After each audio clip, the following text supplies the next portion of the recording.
Und da sind wir wieder bei Quantum Suicide Tag 2.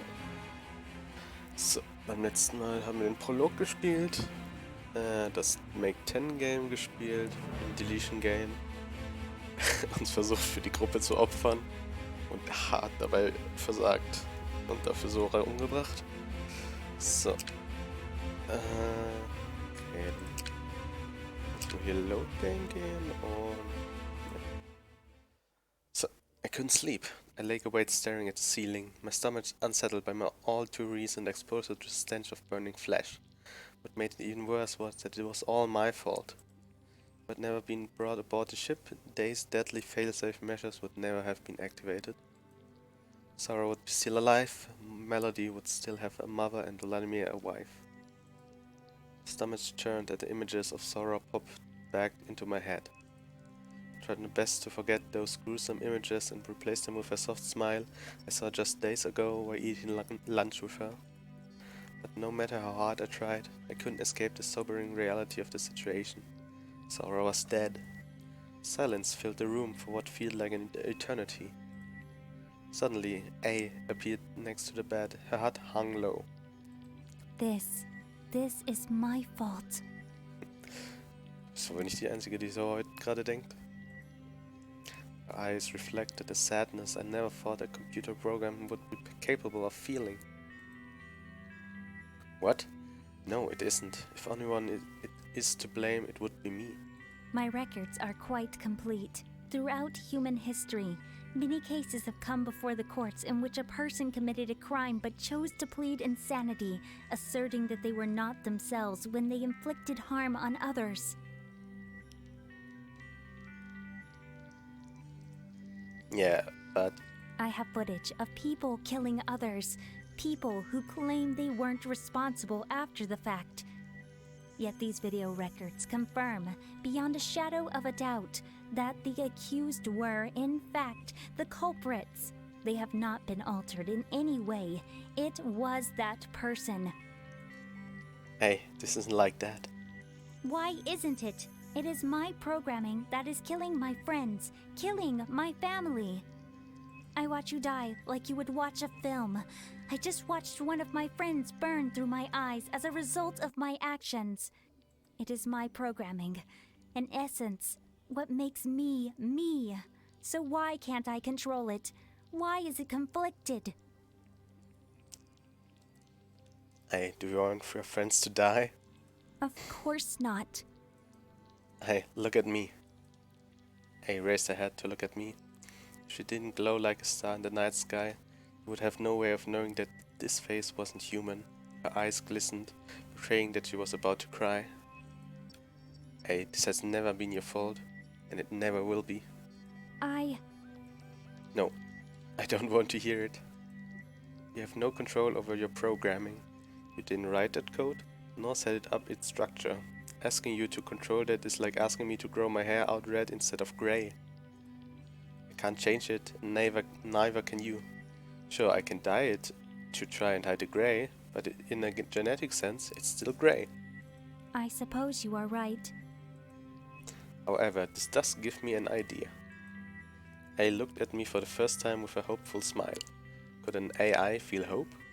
I honestly didn't know, but if her current demeanor was any indication, they certainly could. What is it? Hear me out here. I may not be able to genetically change the fact that I have grey hair, but locating which gene in my genetic map causes me to have grey hair is a whole other matter. Aha. I don't think I understand your idea. Of course. Why didn't I think about this before? I gave me a quizzical look, tilting her head slightly to one side. To say that I have grey hair is one thing, but understanding how and why I have grey hair is another thing entirely. Do you have access to your programming? Of course I do. However, I cannot alter anything. No, of course not. You were designed with service in mind, programmed to serve at the administrator's behest. Indeed. I am the Artificial Intelligence Unit Everett, model number 11037. I was created for the sole purpose of conducting activities aboard the Everett. Wirklich? 11037. Oh boy, die Danganronpa-Referenz. Eyes took on a distant, glassy look as he rattled off her service history. First served under Captain Ayumu Yukimori, now deceased. Currently serving under Commanding Officer Captain Kimiko Yukimori. Yes, of course. The real question is, can you access your programming without Dane knowing? I don't know. Is there a way for you to find out? I am not sure what her capabilities are. Dieses Lächeln ist gerade ein bisschen suspect. Okay, do you think you could try and find out? How do you suggest I proceed? For now, try to locate a particular program within the AI system. Just tell me when you find it and I'll see what I can do. Very well. This could be the way in. If I can access her programming, I should be able to delete it or at the very least disable it. Thank you, I haven't completed the task yet. No, I mean for coming and seeing me. Didn't even know how I was going to get up and face the day, but now we might actually be able to fix this, perhaps even prevent any more crew members from going to their deaths. That's all thanks to you, I. I's face lit up with a smile. For the first time since the execution, she looked just like the I I'd first met a week ago. The smile washed over me and I felt happier than I thought possible, given the circumstances. Everything was going to be okay. I was going to make sure of it. Well, I have duties to attend to before breakfast. I bowed and left as quickly as she came. By the way, ich habe jetzt ein bisschen über dieses Make-10-Game gedacht. Ich glaube, mir wäre ein Weg eingefallen, wie sie vielleicht gecheatet hätten. Sie konnten sich ja combinen. Was hätte die AI oder DAI gemacht, wenn sie halt alle in einer Gruppe gewesen wären? Dann hätte ja theoretisch jeder den gleichen Score. Und keiner hätte den niedrigsten. Außer sie ist... Naja, wer weiß. Vielleicht kommt es ja noch. Oder auch nicht. Vielleicht wird schon erklärt, warum das nicht funktionieren würde. Even though my eyes were heavy and my body felt sluggish, there was still no way I could sleep. Enough wallowing in self-pity. Being sad isn't going to break Sora. Promised to fix this, to save her family and the mission. The day had started and I was already burning daylight. I jumped out of bed, energized by my renewed resolve. Time to get moving. Nothing that gets the day started like... Hart. Komm, kriegen wir schon schon Fanservice? In der Shower? As my mother was wont to say. There's nothing quite like a hot shower to start the day and a cold one to end it. As my mother was wont to say.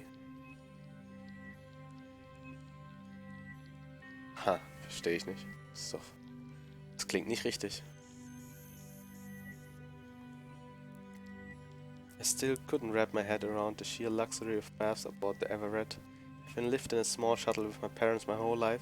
It had access to a basic shower, but nothing like this. And yet, regardless of this unnecessary extravagance, I felt at ease here. If people could make a bath this wonderful on a spaceship, I would have loved to indulge one on Earth back in its prime. What prey walks unknowingly into my den? Uh-oh. Da kommt der Fanservice. I swear to science, Beatrix, how do you move so quietly? You always manage to startle me. It's a family trait. Both my brother and I inherited from our beautiful mother. She was able to move more quietly than I could ever hope to. Our father used to say that she slunk gracefully. Really? It's a family trait? I never really saw Nicholas as the type of person who would stalk people. Trust me. The only reason you ever notice his presence is because he allows you to. Beatrix threw me a wink. but a strange family trait. Come to think of it, I hadn't inherited anything from my parents. Well, I inherited my parents' hair color. You're cute, Sailor. Oh, it's a good thing you're here. I needed to talk to you. Sagt sie jetzt was, dass wir bei dem Vote was falsch gemacht haben? Bestimmt. Well, I don't know if you realize this or not, but my brother and I kind of lied to you about our numbers. Tja. They lied to me about the numbers? Now that you mention it, there was something fishy about yesterday's results. Wait, you tried to kill me? Well, yeah, but only a little bit. What the hell? What? I didn't do anything wrong. Außer mich halt ins Messer laufen zu lassen. I'd say trying to kill me definitely qualifies. I prefer to look at it as trying to save my brother from a murderous AI system that you somehow triggered. Da hat sie leider auch recht. Do you really think that justifies your actions? Beatrix's mysterious expression hardened into a monstrous grimace. Beatrix's eyes twitched noticeably as he approached, her gaze suddenly transforming into a terrifying, intense glare. Uh-oh. She was clearly not to let me leave her side anytime soon. I lost my father less than 2 weeks ago. I wasn't about to lose my brother, too. Although Beatrix wore her anger plainly on her face, I could sense an undercurrent of sadness behind her abrasive facade. I'm sorry. Beatrix was taken aback by my response. She may have expected me to argue or to hurl accusations at her, but never to sympathize with her. Sympathize. To be honest, I probably would have done the same thing if I were in her shoes. Of course, I would want to protect the ones I loved. I would have done the same thing if I were you. Really? Hair color. Beatrix giggled to herself, muttering about hair color before turning her attention back to me. So, what brings you here this morning? I know this may blow your mind, but I shower. I feel myself cringe as I finished the sentence. Beatrix looked intensely at me. I didn't look like she'd take my sassy comment too well. I think the sexiest thing about a person is their sense of humor. Keep up the good work, sailor. Ich bin private, kein sailor. I will. Now, if you accuse me, I would love a shower. Don't let me being here stop you. Little horny. Beatrix didn't move an inch. She stood there staring at me as if waiting for something to begin. I'm not showering in front of you. Now get out. Sheesh, someone's a killjoy.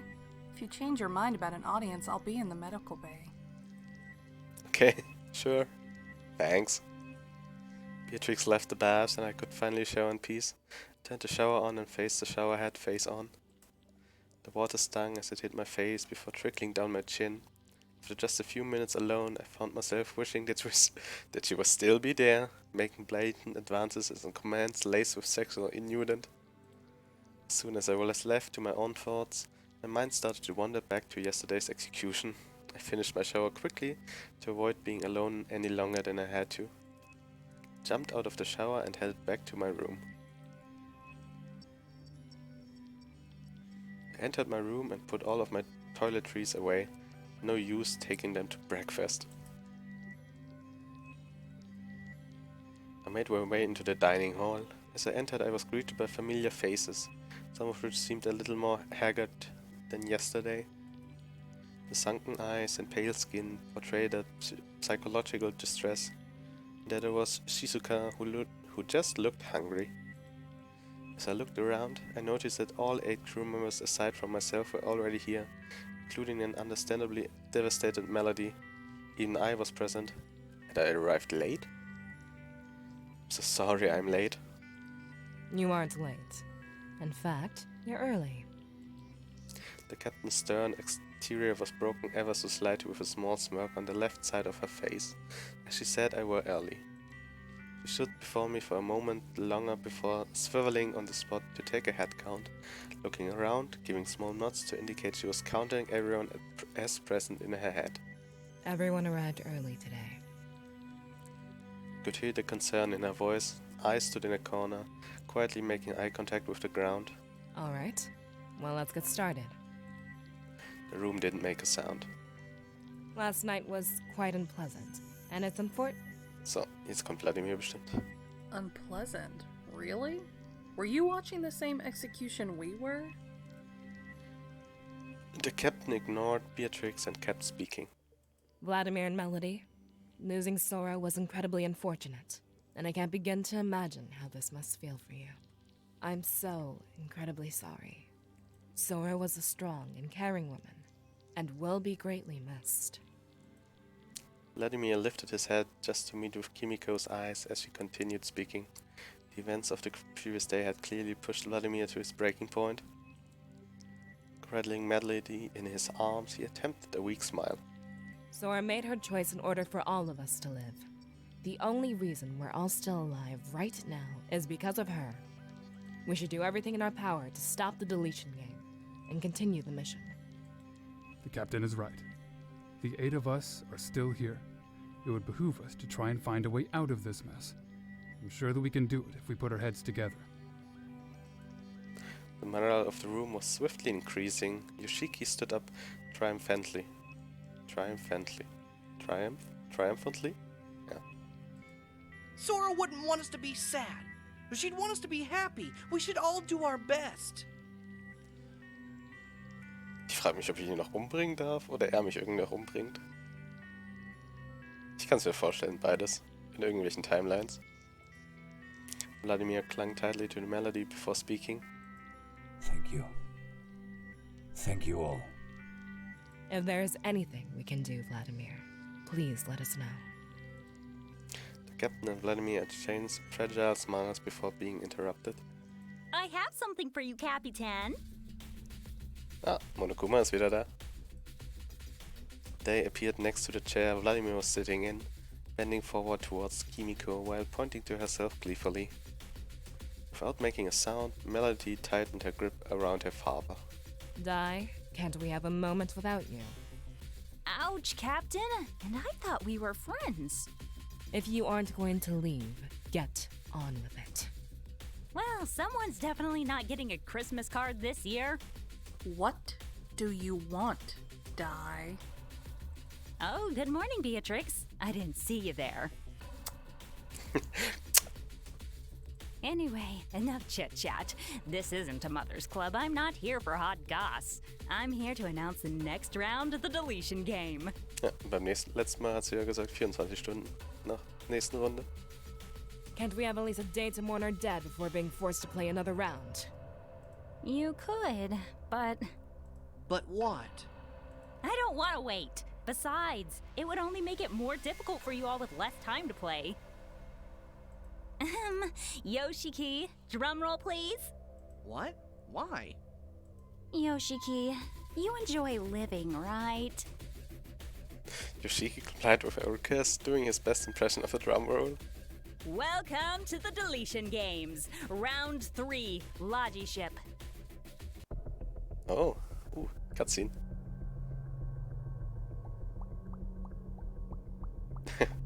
Warum nur?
In this game, you will each be represented by a ship with 2 health points. These ships will be placed next to each other in a row numbered 1 to 9 from left to right. Each person will receive 1 torpedo and will choose which ship to fire at, choosing a number between 1 and 9. So, wie könnte man das eigentlich austricksen?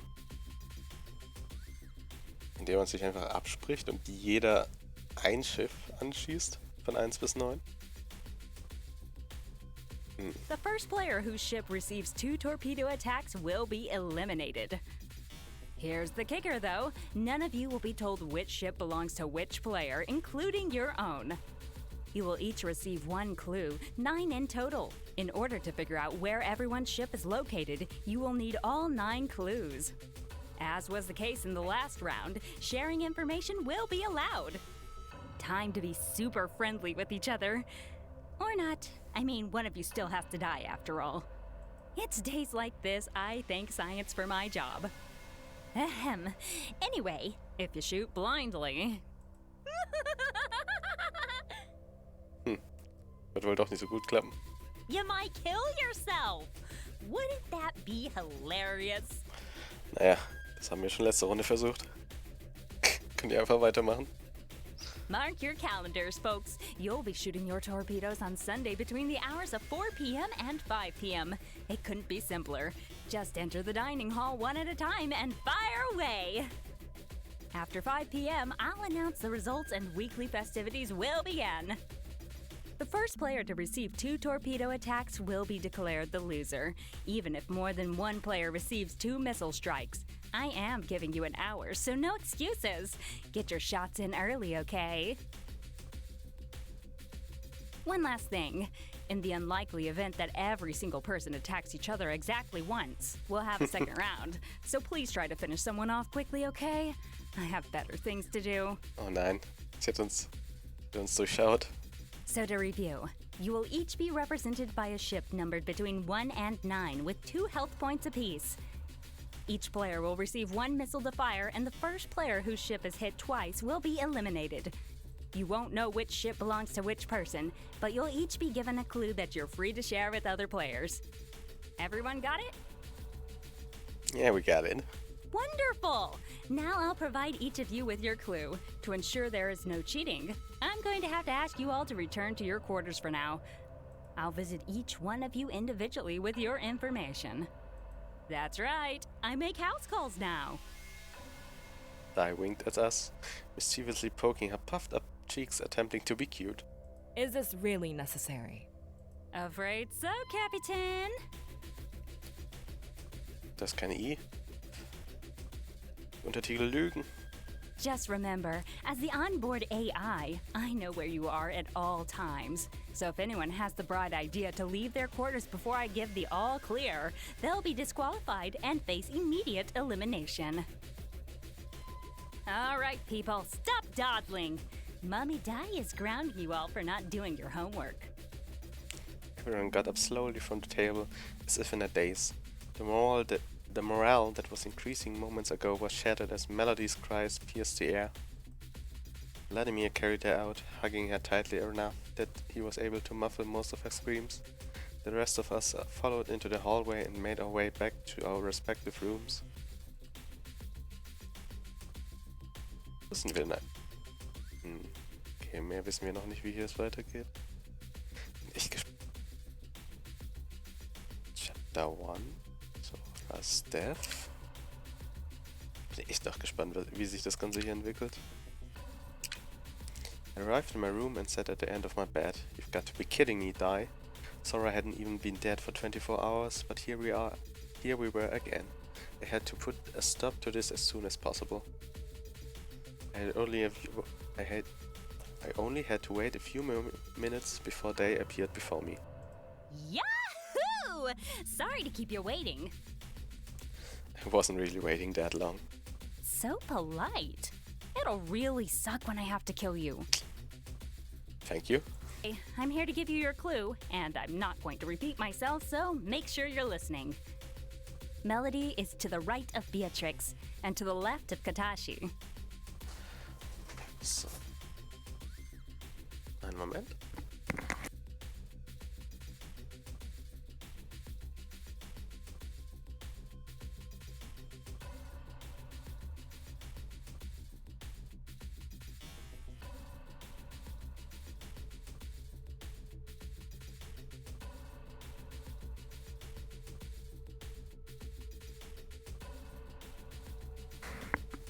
Ja, mit solchen Clues habe ich dann auch gerechnet. Melodies to the right of Beatrix and the left of Katashi.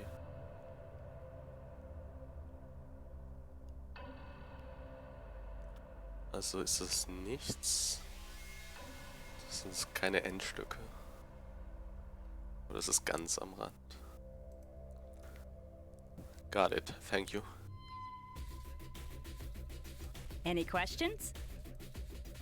Why do you have to kill people? Whoa, going for deep and meaningful questions without even buying me dinner first? You were so polite to me beforehand, so I guess I'll humor you this time.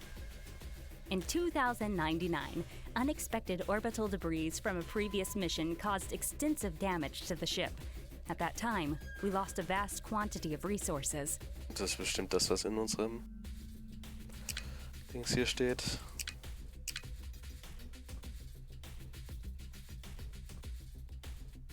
Yeah, the Tagmart set out on the same mission as the Everett, almost 10 years before the Everett did. Fortunately, only a few years into the mission, the Tagmart collided with an asteroid and was destroyed on impact, taking with it 98 souls. The Tagmart mission motto was Sic itur ad astra, which translates to "Thus you shall do to the stars." The Tagmart's radar system was blinded by space debris and was unable to maneuver itself out of the asteroid's way in time. The crew on board, however, did have knowledge of the imminent impact beforehand, allowing 2 escape pods to eject and retreat to Earth, and for all other crew to record final messages. 2 escape pods. So, das waren also dann auch hier die letzten Final Messages. Play Audio. Boah, das wird doch some guy. I've made my peace. If anyone finds this, just tell my folk will love them. Bye.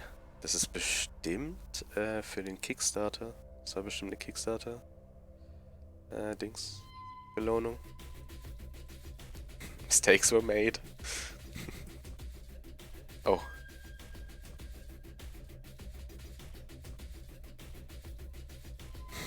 Also, einige haben ihr Geld gut ausgegeben. I like toast.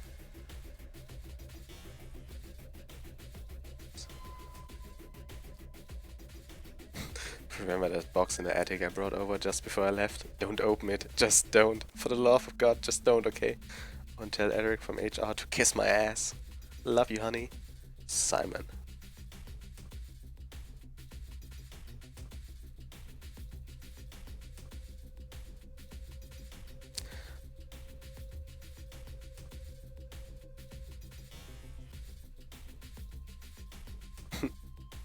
Okay, das ist auch...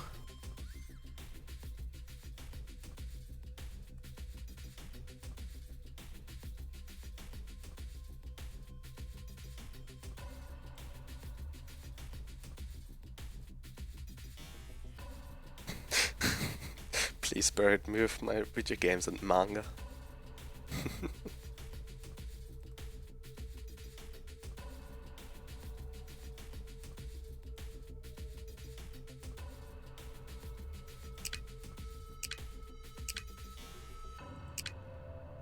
Das muss ich mir später durchlesen dann nochmal. So. Was? Quantity of the resources verloren, ja. After assessing the damage, the AI system determined that their current resources would not be able to sustain the crew through to the end of the mission. Having confirmed this, she went ahead and informed the captain. Then what? Well, long story short, the captain made me, and now here we are. I feel like you just skipped over the most important part of the story. Welchen Captain, oder? Sorry, honey, but you're going home from this date disappointed. Well, I'm off. A certain captain is waiting for me. Alright, thanks, Die. Huh? I mean, toodles! A childish wave, Die faded out of existence, leaving me alone in my room. At this rate, I wasn't sure how much longer I'd be able to hold on to my sanity. No, I just had to sit there and wait for the okay from Die to be allowed to leave. I decided to lie down for a second and rest my eyes. I woke roughly an hour later to Die's voice over the ship intercom system. All right, friends. I've done my rounds. All house calls are complete. You're free to go about your day as usual. Well, Until Sunday, that is.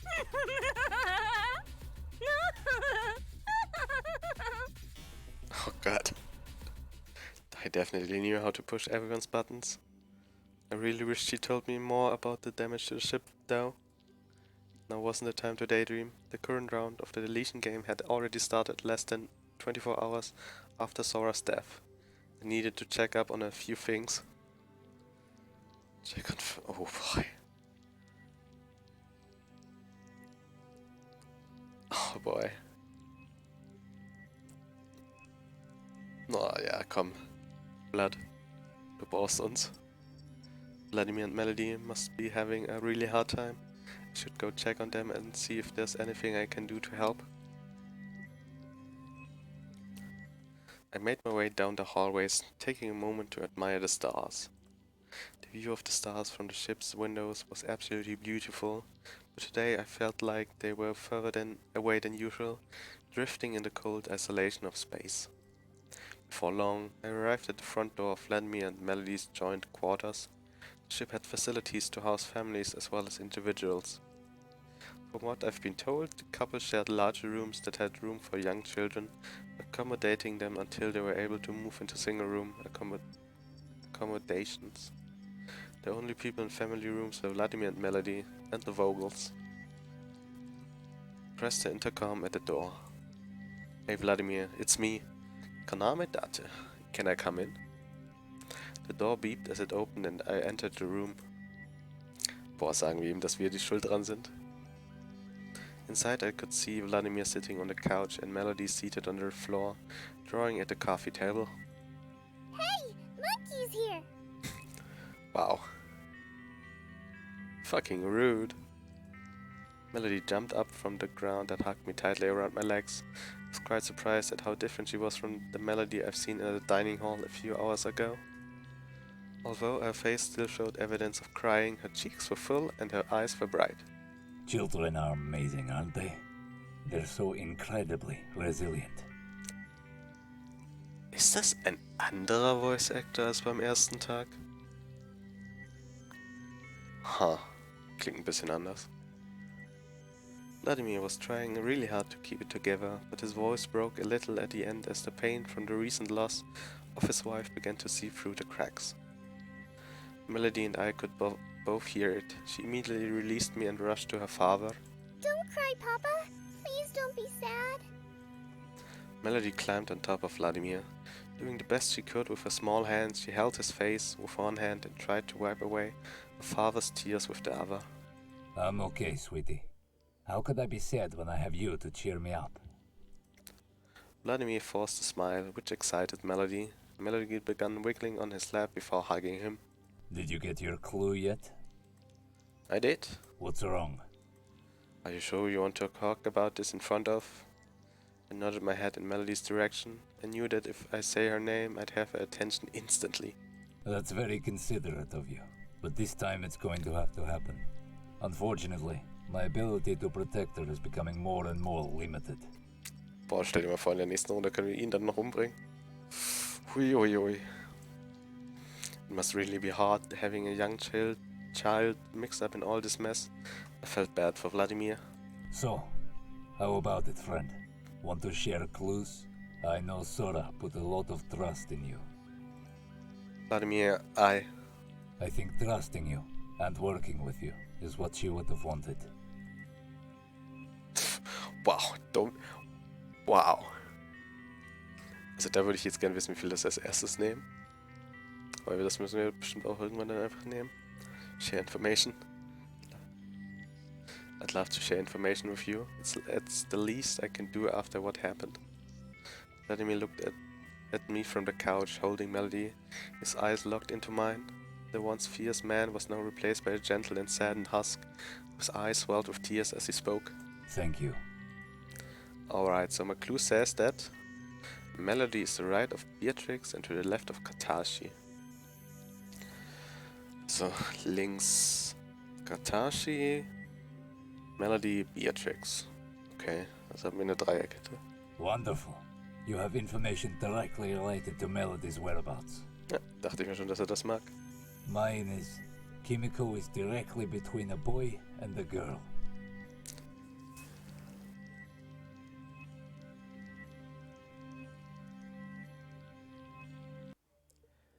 Das ist dann eigentlich. Also ich habe, glaube ich, gelesen, dass das Spiel eigentlich dann keine Minigames oder so hat, aber eigentlich das hätte man doch, glaube ich, dazu dann zusammenbasteln können.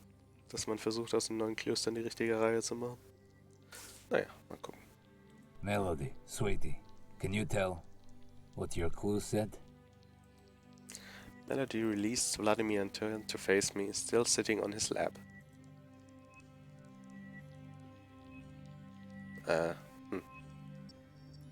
Schade. Dai said that Daddy is to the right of Shizuka. Er hat also nur einen Tipp, wer rechts von ihm ist. Könnte das etwa heißen, er ist Ship 1? Ja, Ship 1. Schiff 1. Könnte er eher. After telling me her clue, Melody snuggled back up to Vladimir. I know that this isn't enough information to make a decision yet, but we should both do our best to collect as much as we can. I have to do whatever I can to protect Melody. Promise me that no matter what information you get, you'll never target Melody. Oh no. I know that you should be able to get to know where at least a few people are in this round. All I ask is that you don't target Melody, if you know where Melody is. What if I don't know? Please, just promise me you won't do it. I promise. Thank you. Vladimir looked down at Melody, snuggled up next to him, and his expression darkened with sorrow. I just don't know what I'd do if I lost her as well. Ui, ui. Der macht dann bestimmt das Axtende oder so. I put a reassuring hand on Vladimir's shoulder. We aren't going to let that happen. I'll do everything I can to save Melody. Thank you. Well, looks like this one is asleep. I'd best put her to bed and try and get some sleep myself. Thanks for coming to see me today. I feel a bit better. It was my pleasure. Alright.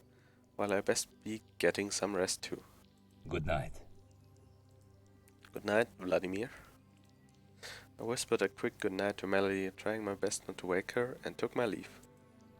Vladimir smiled as I made my way out of the room and back down the hallway towards my quarters. I was exhausted. You knew that fretting over your life could be so tiring. When I arrived, it wasn't long before I was asleep too.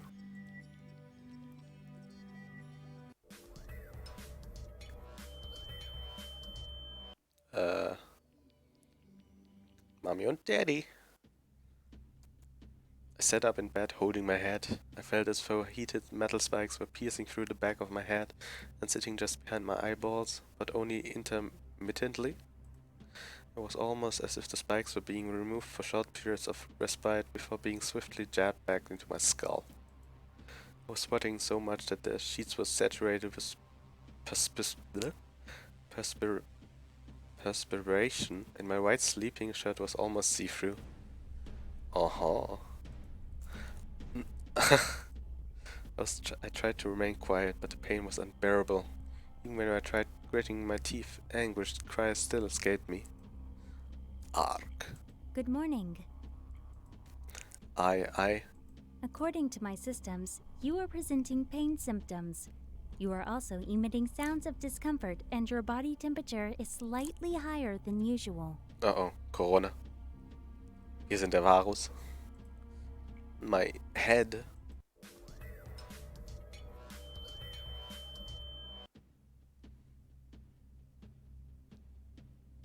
Ah, medical bay. Good morning, sunshine. Huh? What happened? You woke me this morning after reporting that you passed out.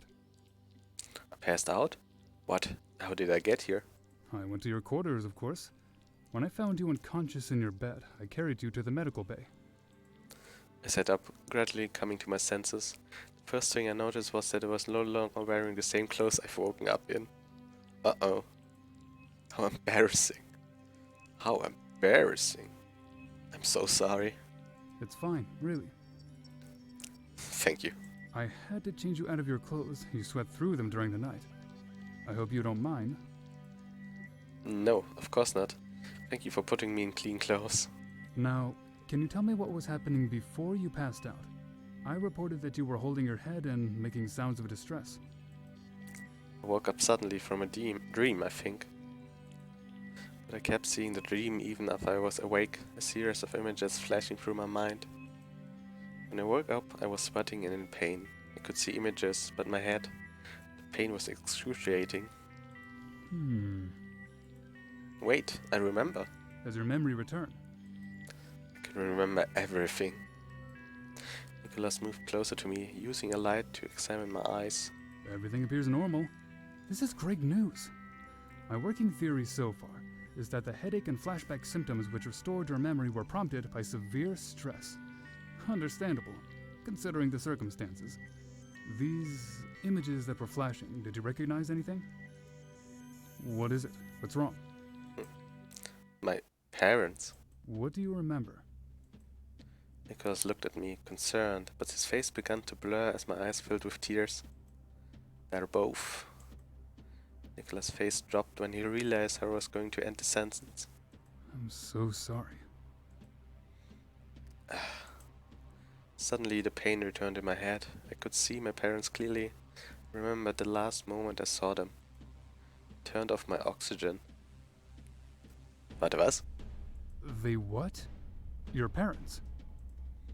I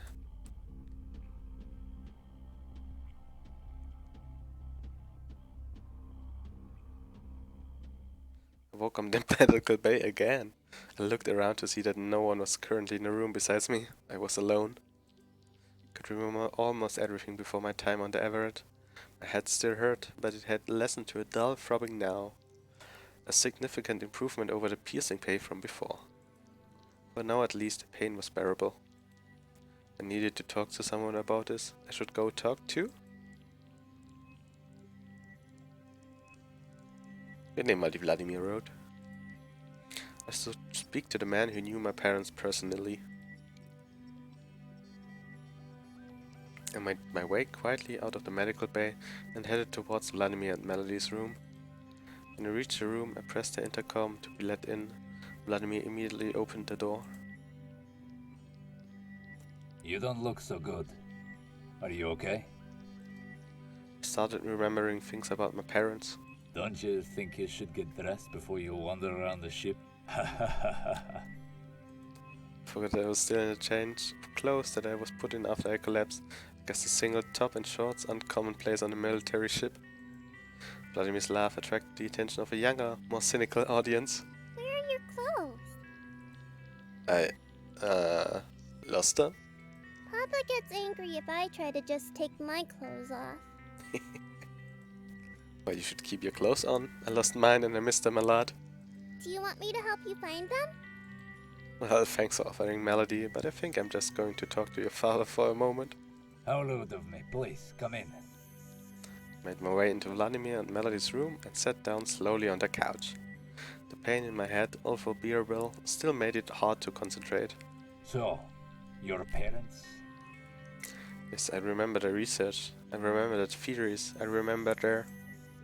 I suddenly had trouble swallowing. My chest felt heavy, like someone was sitting on it, and every breath was difficult. Your parents were remarkable scientists. Even though they were physicists, and I had a background in genetics, they were able to run rings around me, even in my own field. It was almost infuriating how good they were. They're dead. I'm sorry. But theory might not be. What? I remember everything now, my whole life. I was taught everything they knew, all of the researchers. Wait, is that possible? I'm not 100% sure. All I remember is that my parents came up with multiple theories while I was growing up. They were not able to taste them because of the limited equipment aboard the shuttle. Oh, die sollen wir jetzt testen, oder? Maybe if I try to continue the work. The many worlds theory. Oh, jetzt kommen die Plotlines. Yeah. Vladimir's solemn expression suddenly changed into a look of pure happiness. He jumped off the couch excitedly. So, dann wäre jetzt meine Prediction, dass wir dann auch in eine Zeitlinie springen, wo alle überleben werden, oder? Ich rechne mit einem Happy End. Aber das ist das Schöne, wenn man das Spiel nicht kennt. Weiß nicht, was passiert. I knew those crazy bastards were onto something. I said I wasn't 100% sure. I don't need 100%. I need only 1%. Huh? Sora always said, hope is the golden thread that should be woven into every experience of life. Sora. Eine Person, die sagt, man soll auf Hope treffen. Das erinnert mich auch an einen anderen Sora. 1%. 100%. All I need is hope to keep going. I almost feel like a new man. Thank you. Thank you. Vladimir grabbed Melody and started spinning her around the room. Melody was laughing heartily. Daddy, stop. I'm dizzy. Oh, sorry, sweetie. Hi, Dizzy. I'm dead. Sorry. But if you could excuse us, it's past Melody's bedtime. What? Wie passiert denn das? Of course. Thanks. Good night, Kanamedate. Good night, Melody. Good night, Vladimir. Auch, glaube ich, gerade abgeschnitten. I left the room and headed back to my quarters, rubbing my still throbbing head. Perhaps a good night's sleep would see it ease up a bit. I arrived at my quarters to find Nicholas standing outside my door. Ah, there's my patient. Sorry, Nicholas, I was just... It's fine, but I need you to return to the medical bay for overnight observation. I'm fine now, really. This isn't so much a request as it is an order, so get moving. Nicholas inclined his head down the hallway in the direction of the medical bay, signaling it was time to go. Come on. I don't wish to spend my evening observing you in the hallway. I need to sleep as well. Okay, I'm coming. See that Nicholas wasn't going to take no for an answer. I still have a headache. Perhaps it would be best if I returned to the medical bay after all. Once I got back to the medical bay, I got into one of the beds and was asleep before I knew it. So, Tag 7. When I awoke, I was relieved to find that I no longer had a headache. I could think clearly. Maybe all I needed was a good night's sleep. If yesterday had taught me anything, it was that getting one's memories back was a painful ordeal. There was far too much information to process at once. I materialized before me. Good morning. How can I help you? My parents, did they have a workplace on the Everett? Yes, of course. Is it accessible? Yes, Could you show me where it is? No. certainly. Please follow me.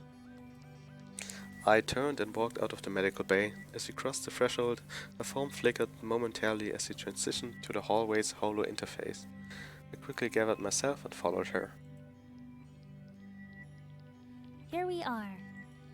Thank you, I.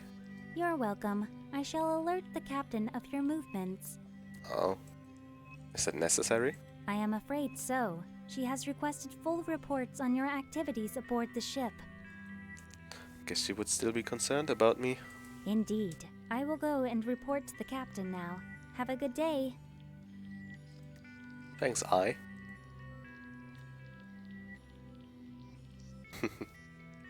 Stepped into the science lab. Whoa. No wonder my parents always spoke so fondly of these facilities. Before me lay a fully stocked and well-equipped laboratory. Machen wir hier in der einen Ecke einen neuen Darth Vader? I began sifting through the various papers contained in the drawers, looking for any of my parents' work. Good morning, comrade. Vladimir appeared in the doorway of the lab. Boah, wir machen irgendwas bei diesem Loggy-Ship-Ding falsch. So wie wir mit Vladimir umhängen. Oh Gott, Spiel, bitte nicht. Have you come to join me for a day in the lab? It's been a long time since I've shared this lab with anyone. Oh, good morning, Vladimir. I see you're looking for something. Can I help? I'm looking for my parents' work. I was hoping that I could continue it where they left off. I feel like a child waking up on Christmas morning. What could their work possibly entail? I'm getting giddy just thinking about it. Huh? Every day is Christmas if you're a scientist. You're an interesting one, Vladimir. I stored all of their current work when they left. Your parents weren't the tidiest people. Da sehe ich mich auch. My late first wife, Amanda, used to be a researcher here. She'd always give them hell for leaving their papers, coffee, or even their clothing lying around the lab. I remember one night she was so angry because she found someone's shoe in one of the lab's freezers. A shoe? Only one? Yeah, just one. You sound just like Amanda. Why was it in a freezer? That remains a mystery to this day. When your parents were engrossed in their work, the real world must have seemed optional to them. Amanda changed more of your nappies than your parents did when they were here. Seriously? Yeah. Amanda would find you in the lab hungry or in need of bathing. Your parents loved you, but they loved teaching you. They usually had to be reminded to eat themselves, so it wasn't strange for them to forget about you. So, ich will nochmal kurz speichern. Oh, thanks, parents. Ah, here it is. Is that their research? Vladimir pulled out a box and placed it on a bench. In here you'll find both their tablets as well as their research documents. Paper may be a rare luxury now, but when the mission first started, your mother refused to board unless she could bring hard copies of her work. I miss your parents. They were always fun to have around. I have to go get Melody up and get her some breakfast. It's good to have some company again in the lab. See you later. Vladimir left the lab and I started sifting through the box he left on the bench. Boah, wir denken ja überhaupt nicht ans Deletion Game. Wir haben jetzt nur 3 Clues von 9. Oh, das wird nicht gut ausgehen. There were so many papers. Clearly my mama was a serious believer in hard copies. It took minutes before I could get to the bottom of the box. As I reached down, my hand made contact with a solid object with rounded edges. A tablet. Ooh. Huh? A pocket watch. This particular... Oh, kann das irgendwas Besonderes? This particular timepiece didn't look like a normal pocket watch though. For instance, there were a number of components displaying additional information that didn't correspond to any familiar units of time measure. Maybe this timepiece was some kind of odd keepsake my parents brought with them from Earth? I decided to sift through the assorted papers on top to see if I could find any information on this watch. There was so much information that I couldn't determine what would be useful at a glance. This was going to take some time to read through. Or was there a pocket watch in the box? It seemed so out of place. For a few hours I sifted through more of the papers. In the end I didn't manage to find anything helpful. I still have no idea what this is, let alone why my parents would hold on to it. Maybe I needed to come back to this with fresh eyes at a later time. The longer I studied the notes, the more impenetrable the riddles seemed to become. I'd also discovered that my mama didn't have the neatest handwriting.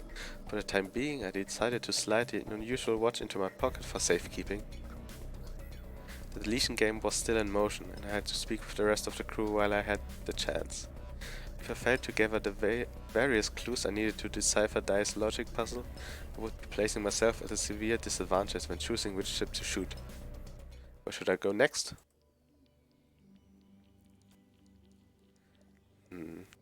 Beides schöne Orte. Ich gehe für die Echo Lounge. Bin ich eigentlich schon weiter? Nee. I headed out to the Echo Lounge where I knew Katashi spent most of his time. When I arrived at the Echo Lounge, however, Katashi was nowhere to be seen. Pulled out of my tablet again to check his whereabouts. Oh, he's moved into the farm area. Walked through the Echo Lounge and entered the adjacent farming and livestock area. Cresting the hill delineating the outer boundary of the Echo Lounge, I got my first good look at the farming section. Wow. Would you like some help, Katashi? Oh, hello there. You certainly seem lively today. Feeling quite good, actually. Regardless of our situation, got all my memories back, I think. so I'm quite pleased about that. Oh, really? That's great to hear. So, have you remembered if you're the evil mastermind behind this sick game yet? Oh boy. Unfortunately not. If that were the case, I'd feel a lot safer right now. Damn. And here I thought I might be able to score a favor from the mastermind himself. Certainly willing to try my hand at farming, although I'm not sure how helpful I'll be. Should I play my cards safe and suck up to you? Or risk sentencing myself to death by putting you to work? I choose... death! Für harte Love, Katashi handed me a shovel. Erstmal eine über die Rübe hauen. That's enough standing around being pretty for one day. It's time for us to finish this cycle of planting. I'm here to help, after all. Now's your chance to show me what you're made of. Took the proffered shovel from Katashi. Could you please extend this trench here? While you're busy doing that, I'll go get our new seedlings. Of course. Satisfied with my reply, Katashi left me to my task and headed off towards one of the sheds in the farming area. 4 Ziegen, ein Huhn, ein Hahn. Rolling up my sleeves, I raised my shovel and drove it down toward the dirt. Nothing happened. To my amazement, I discovered that I hardly scratched the surface. How did Katashi make it look so easy? Oh yeah, Löcher graben ist nicht sehr spaßig. I hit the ground again. Nothing, huh? What is your problem, Soil? You don't want to be trenched? Beginning to lose my temper, I struck the ground again. Still nothing. Leaned down and examined the soil more closely. Seemed I could move it around much more easily by hand, albeit much slower than I'd see Katashi move it with the shovel. What are you doing? Well, soil is... I keep forgetting that you've probably never used a shovel in your life. Have you used a shovel before? Stimmt, wann sollten wir das gemacht haben? No, I haven't. Would you like some help? Yeah, yes, please. Yes, please. Apparently I'm quite useless at this. Here, let me help you. Katashi came towards me and took the shovel out of my hand before moving around behind me. You need to put the tip of the shovel to the ground, and then, using your weight, break the top part of the soil. Blindly hitting it usually won't result in very good digging. I could feel Katashi's body pressed firmly against mine as I guided my arms to dig. It worked. Yep, digging isn't rocket science. Get digging. I dug a hole. Yep, now you just have to finish the rest of the trench. I can do anything. Your enthusiasm is quite refreshing. Now that I actually knew what I was doing, I started digging the trench at a much faster rate than before. Behind me, Katashi busied himself with planting the new seeds. What are you planting? Cucumber. Gurken. It's my favorite vegetable, actually. They have a very fresh, neutral taste that pairs well with other vegetables. Ja, Gartengurken kann ich sehr empfehlen. Richtig gut. Sehr viel besser als die aus dem Supermarkt. Then figured I had a cucumber. Aktuell habe ich Spaghetti-Kürbisse im Garten. Boah, ich freue mich schon so sehr darauf, die zu ernten.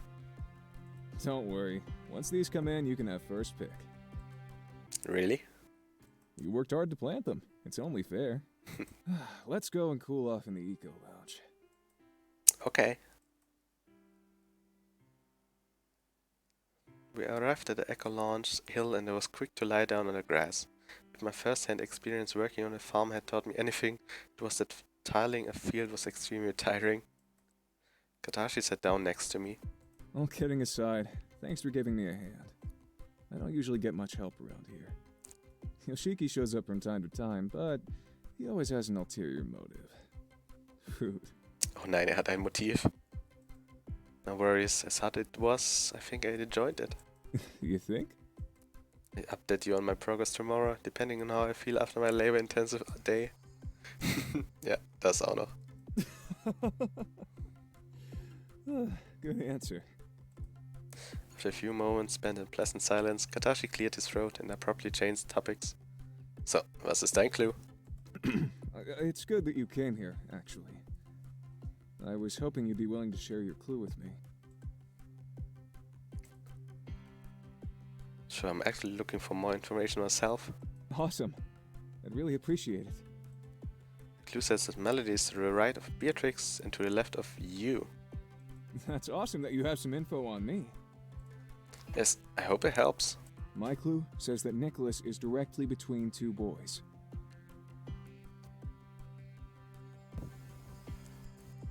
Also gibt's eine Dreierreihe Jungs. Dann... Oh, ich habe den von Melody, glaube ich, fast vergessen. Nee. Lade mir jetzt neben einem... Na egal. Das Spiel wird schon alles wissen. Got it, thanks. Katashi stood and dusted himself off. Well, let's get back to work. Patrice isn't going to feed herself. Patrice? Huhn oder irgendeine Ziege? One of our chickens. She's quite affectionate. For a chicken. Do I get to meet her today? Well, she's not going to feed herself now, is she? I guess not. One thing's for sure. You couldn't possibly be any worse at feeding animals than you were at planting crops. Oof. I shot Katashi an angry glare. By way of apology, Katashi offered me to hand up to off the ground. Our break concluded, we headed back to the farm area. Over the next few hours, I helped Katashi take care of the animals. He knew the ship had so many on board. We had chickens, sheep, and cows, some of which had rather unusual names. One particular noisy sheep went by Sabah a lot. Who named these animals anyway? After Katashi and I finished our work, we made our way over to a nearby farm shed to put away the tools. Thanks for all your hard work today. I'm glad I could help. Katashi consulted his watch. Whoa, it's getting late. You should go get some sleep, champ. Well, good night, Katashi. Sweet dreams. As I headed back towards my quarters, my muscles were already beginning to feel sore from all of the farm work. Growing up on the shuttle, I never had to perform such labor-intensive activities, so it came as quite a shock to my system. Once I finally arrived at my room, I was fast asleep as soon as my head hit the pillow. Please wake up.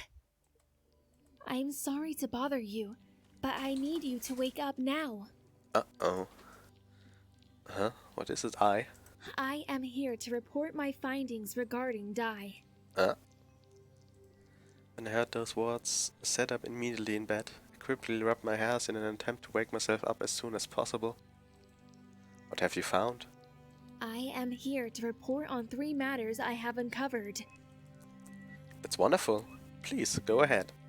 I have confirmed that there is a connection between my processing capacity and Dai obtaining control. As a program, I am able to handle a large number of system processes at once. At times, however, I become burdened with too many at once, which allows other operating programs to take over. I'm a bit lost here, sorry. A metaphor would be best here. One moment. I's face went blank as she took the moment to gather her thoughts. Imagine the onboard computer as if it were a football pitch. I am the goalkeeper, and the processes I am required to undertake are balls. In this metaphor, I have the human equivalent of 2 arms and 2 legs. The human equivalent of 2 arms and 2 legs. Okay, so far so good. I can handle many balls kicked in my direction, and I can prevent any from going in the goal. However, Dai is always waiting for moments when I have my hands full in order to take control of the goal. I can handle many balls. Oh, Junge. Can't you simply perform fewer system processes at once? On paper, that is a valid idea. On top of the numerous system processes required to keeping the ship functioning, Dai is constantly creating Trojan malware that tries to overload my processing, allowing her to take control. Trojan? Interessante Aussprache auf Englisch. Is that why she can't remain in control permanently? I believe so. Once I am able to deal with the excessive processes, I can attempt to recover control. Why does she have so much control when she's hosting the weekly delation game? My synthetic emotional response program. Wow, what? How does that impact you? This. The program that allows me to experience human emotions is not optional, and there is no way for me to override this. Considering the potentially dangerous repercussions if AI technologies, such as myself, were allowed to function on math and logic alone.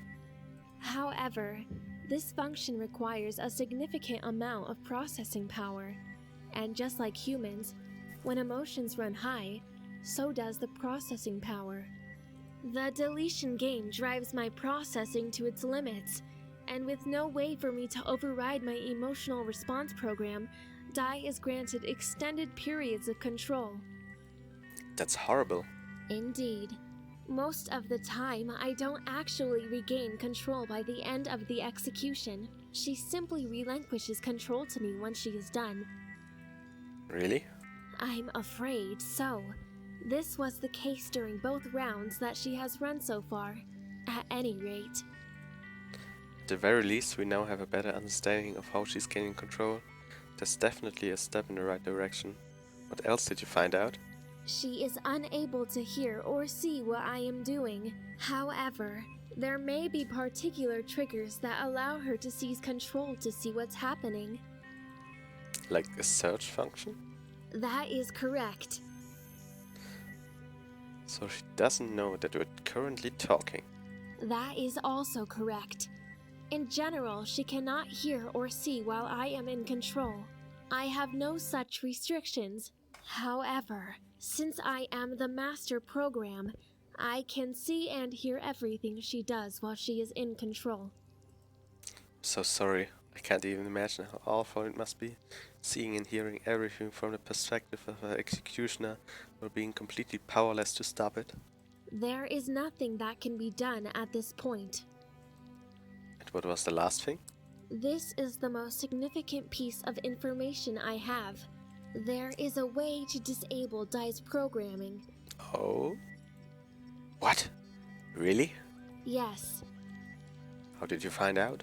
I reviewed the footage and files from the moment Dai's programming was first created. It took me some time to locate the files. Dai did a good job concealing them.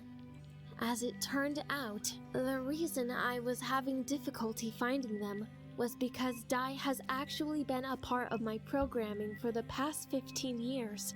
Also was der erste Captain, der es reingemacht hat?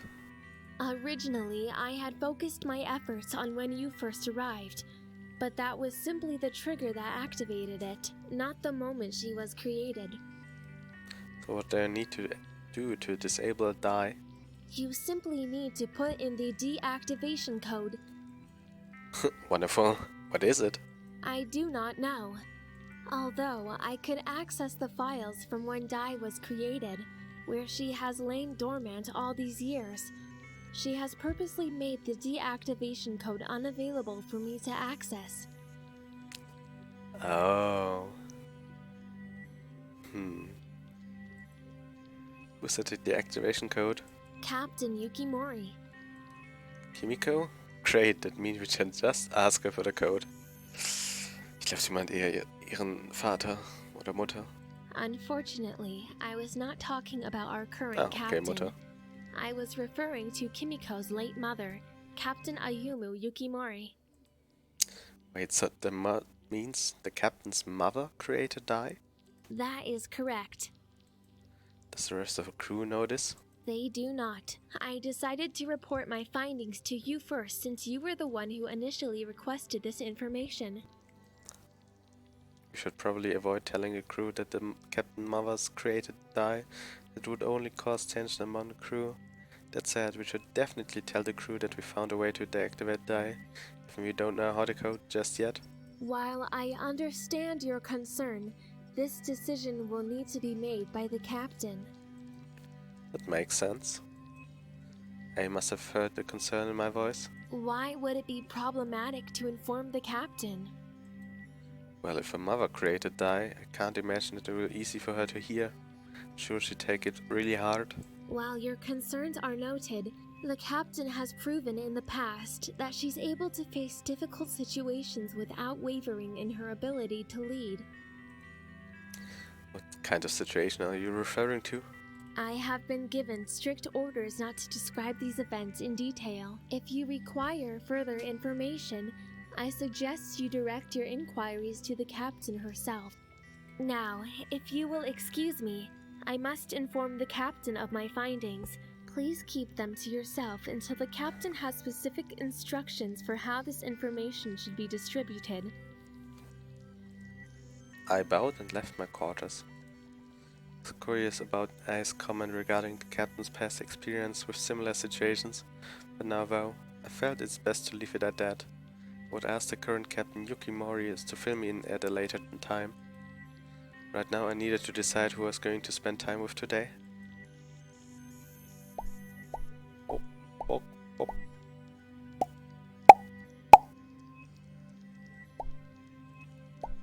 Personal look.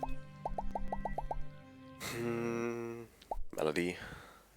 I should go see what Melody is up to. I'm sure she could use some company, especially after losing her mom like that. Let's see, according to my tablet, Melody's in her family's shared room. As I made my way towards Melody's quarters, I ran into Ai in the hallway. Something struck me as odd about the way she was standing there by herself, fidgeting expectantly. Ai, what are you doing? Oh, hello. Melody and I are playing hide and seek. Are you counting? Oh no, I can't be the one to count. It would not be fair. Why not? Because I am aware of everyone's position on the ship at all times. I could simply materialize beside her as soon as I reached 0. Teleports behind you. Nothing personnel, kid. That does sound like cheating. I have no desire to cheat, so when we play this game, I must always be the one who hides. Da können sie eigentlich auch cheaten. Können sie einfach an den Orten, an denen sie schon war, wieder materialisieren. I had to pound out problems with a hide-and-seek strategy, but they're kind of just standing in the hallway, menacingly. That isn't really hiding. This is how we play. Melody is incoming. With those words, the image of I disappeared before my eyes and was replaced with the image of the captain. Wow. What the heck? Please do not give away my hiding place. Cheater. Melody entered the hallway and approached us. Hello, monkey. Hello, Melody. Nervous and confused by Ai's sudden transformation, I must have been acting quite suspiciously. Hello, Captain. Shouldn't you be studying, Melody? Yes, Captain. Melody lowered her head before giving us both inquisitive looks. Monkey, what has 4 legs but can't walk? Chair. Two people wrestling. A table. A chair. Chair. A chair? Why a chair? Chairs have 4 legs and can't walk. I found you. Melody launched towards me and made contact with my legs. Not releasing her grip, she looked up at me with a genuine look of confusion. Wait, I? Sorry, but I'm not I. It would appear that I have won this round, Melody. The image of Kimiko quickly faded and was replaced by an extremely happy I. Aw, I was so close. Yes, you were. Can we play again? I am afraid not. I need to see to some business on the bridge. Why don't you go draw something? I give you my word. I will return as soon as I am finished. Can Monkey come and draw with me? That is up to. Melody looked at me with some of the largest puppy dog eyes I've ever seen. There was no way I could resist that face. Please, come draw with me. Of course, but I must warn you, I'm terrible at it. Don't worry, I can teach you. Very well. I shall return shortly. With a polite bow, eyes formed dissolved, leaving Melody and I behind in the hallway. Melody grabbed my hand and started leading me to her quarters. I want to draw my imaginary friends. You can draw whatever you like. Barely able to contain her excitement, Melody took off at a run. It wasn't long before we made it to her quarters. Melody directed me to sit on the floor at a coffee table and brought out some paper and pencils to draw with. It only took her a few minutes to start drawing. See? One of them is a bear and the other is a bunny. Und wieder eine Danganronpa-Referenz. Diesmal für Teil 2.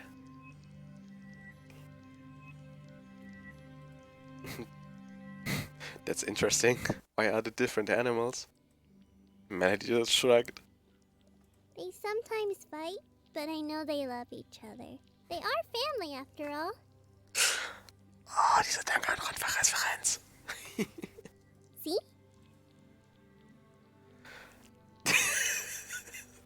Du mich What auch. are you drawing? Du mich auch, Spiel. Du mich auch. ähm. 2, 4, 6, 7 Leute. Nehmen wir mal. Das sieht so nach Romancing Option aus. Katashi ist. Nehmen wir mal Ei. Show me! Show me! I showed her my drawing. Garden of Eden?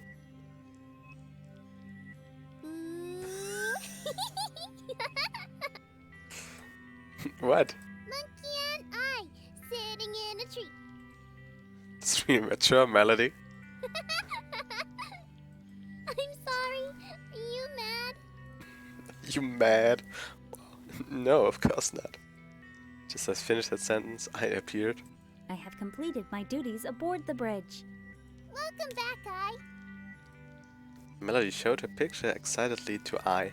That is very creative, Melody. Can you draw us a picture, I don't believe I have that capability. Please? Just draw a picture of yourself. You know what you look like, right? Very well. Please be patient while I compile some images. Although I flickered and disappeared, I could still hear her speaking. Loading image database. Initiating randomization generator. Applying filters. Boah, jetzt irgend so ein Horrorgesicht oder sowas. Just then an image appeared where I had been standing for moments earlier. That's so much better than mine. Okay. Display pixel value for image in the line of format X. Origin for display. I requested an image comprised of myself and a friend. This is what the algorithm came up with. Deine Freundin guckt dich aber komisch an. I made one too, Mommy! Welcome aboard.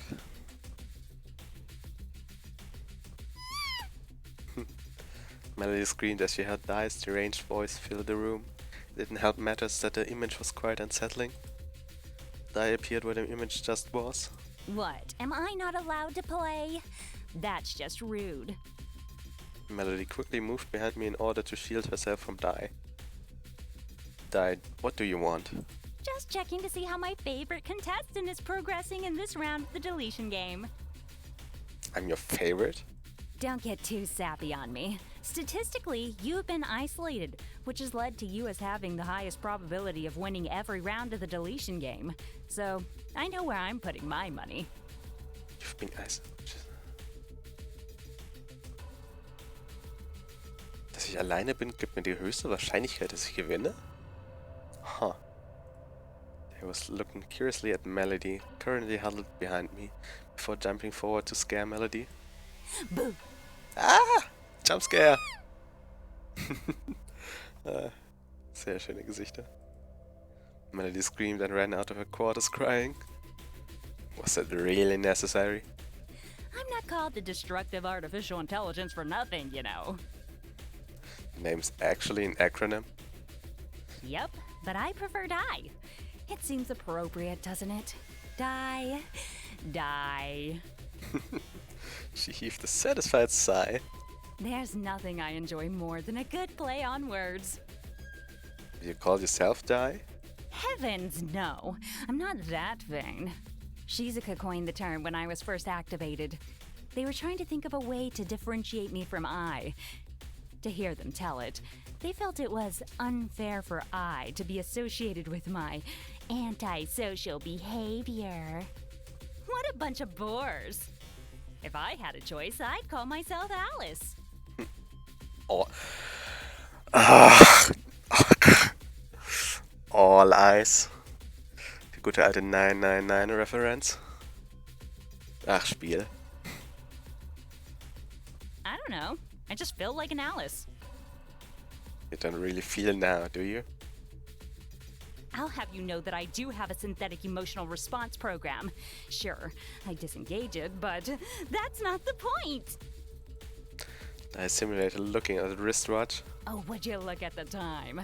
Well, my hair isn't going to wash itself. Toodles! Just as quickly day appeared, she shifted back to I. My apologies. It's not your fault, I. I should check on Melody and notify her father of the mishap. Please excuse me. I bowed and left me alone in Melody and Vladimir's quarters. Erstmal rumschnüffeln. Well, I guess I should return to my own quarters. I left her quarters and headed back to my own. Still curious about the mysterious pocket watch, I sat on the bed and pulled the pocket watch out of my front right pants pocket to look at it. There just has to be a reason why this was with my parents' research. I lay back on my bed, frustrated. If only my parents were still around, I'm sure they would have known what to do with this. When I woke up on Friday, for a moment I forgot where I was. Ach, wir sind erst beim Freitag. Okay. The ceiling was still foreign to me and I was too groggy from sleep for my surroundings to truly sink in. The Legion game was just some horrible nightmare, right? I'd get up and see my parents sitting in a common room, and my father would offer a choice comment about how lazy I was. It wasn't going to happen though. After a few moments I began to come to my senses. Alright, time to get out of bed. I've got work to do. I dragged my feet out of the warmth of my blankets and placed them firmly on the floor next to my bed. Body up, go! I sighed and begrudgingly got up. It seemed my brain still wasn't functioning at full capacity just yet. I made my way out of the quarters and headed towards the bridge. On my way there I ran into Shizuka in the hallway. Good morning. Oh, good morning, Shizuka. What happened to you? Did you die in your sleep? Just awake yet, that's all. Where are you going? Off to the bridge, going to see how the captain is doing this morning. I'm also on my way there. She had I come summon me. More work. I'm also on my way there. She had I come summon me. More work. It's way too early for work. Okay. As Shizuka finished voicing her displeasure, we finally reached the bridge. Oh. Sehr schön. Lila wie ihre Haarfarbe. At the center stood the captain, waiting expectantly for Shizuka's arrival. Shizuka? Excellent. I have concerns regarding our navigation. Good morning, Captain. Oh, hello. I've heard that you've been assisting the crew with their tasks over the last few days. I've been trying to help out where I can. It's great to see our newest crew member showing initiative. Keep up the good work. Captain, your voice is... My voice? Yes, sorry, I completely forgot. This happened before you were conscious. Just after we picked you up, there was an accident while I was helping Katashi with some chores. I was harvesting tomato plants when I was stung by a bee in the throat.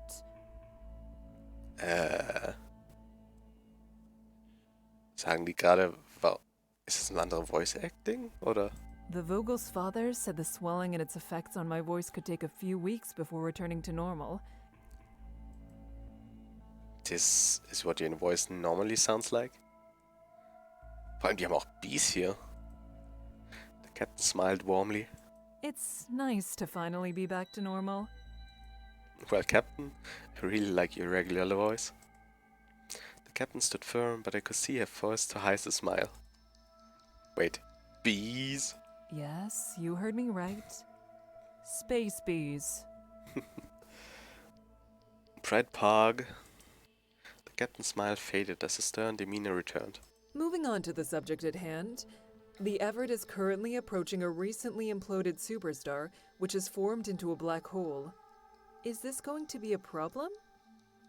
Let me just double check for you, Captain. Shizuka sat down at the navigation terminal for quite some time. How are you traveling since your headaches? I'm doing a lot better now. That's good to hear. I've also heard that you started looking into your parents' research. Is that going well? It's definitely something I'm still trying to wrap my hand around what my parents were attempting to do. Captain, Report, Shizuka. the black hole in question has an event horizon that's only a few kilometers wide, so it shouldn't pose much of a problem.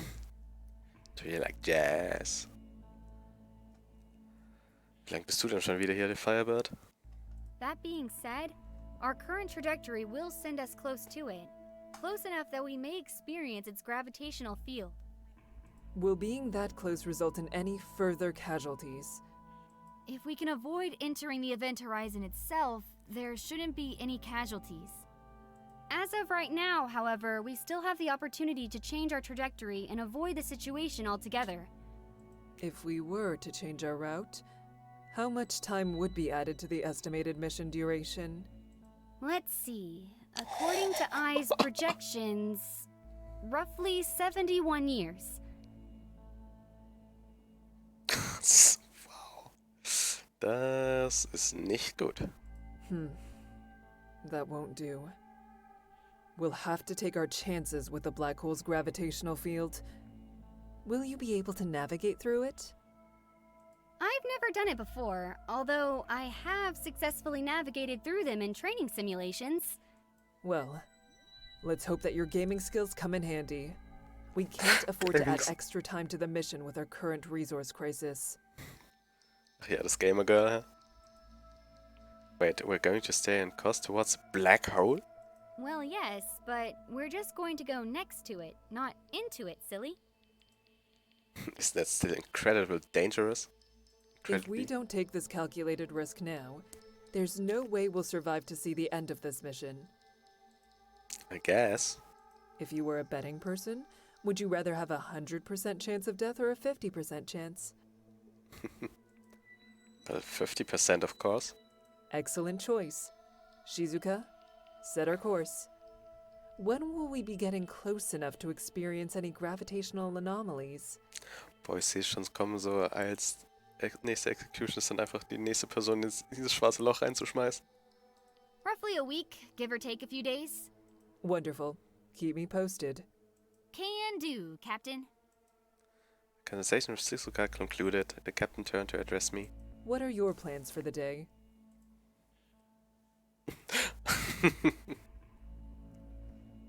Ich nehme den Captain. I was thinking I'd spend time with you and see if you needed any help with anything. Really? Well, if I won't get in your way. You won't be any trouble at all.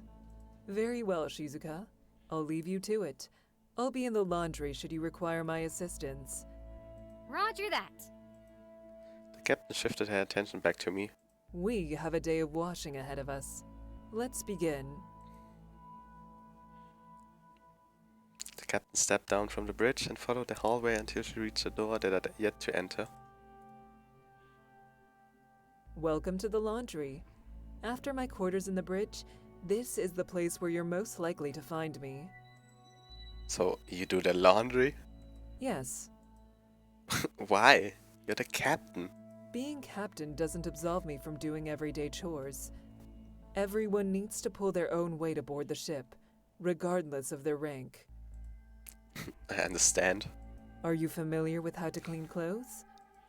Believe it or not, it's actually one of my fortes. Kimiko's eyes widened in surprise. Really? I never would have guessed. Danke. Well, my parents taught me from a young age how to do most basic chores. They knew that I need to be able to take care of myself while they were busy with the research. Und sie sterben. Und man der einzige Person ist in dem Shuttle. Eventually, the obsessive approach to their work forced me to step up and become their unofficial personal assistant. Wofür man halt Kinder so benutzt. It was a good thing too, because it wasn't uncommon for them to forget about their responsibilities for weeks at a time, if not completely. So you can cook as well? Basic stuff, yeah, but not the kind of stuff Katashi can do. Don't sell yourself short. A skill is still a skill. The captain deposited a pile of clean cloths in front of the two of us and began folding. Couldn't help but notice how content she looked as she went about folding clothes. It was remarkable how performing simple tasks could have such a therapeutic effect. As I assisted the captain with the folding, I tried to think of possible topics of conversation.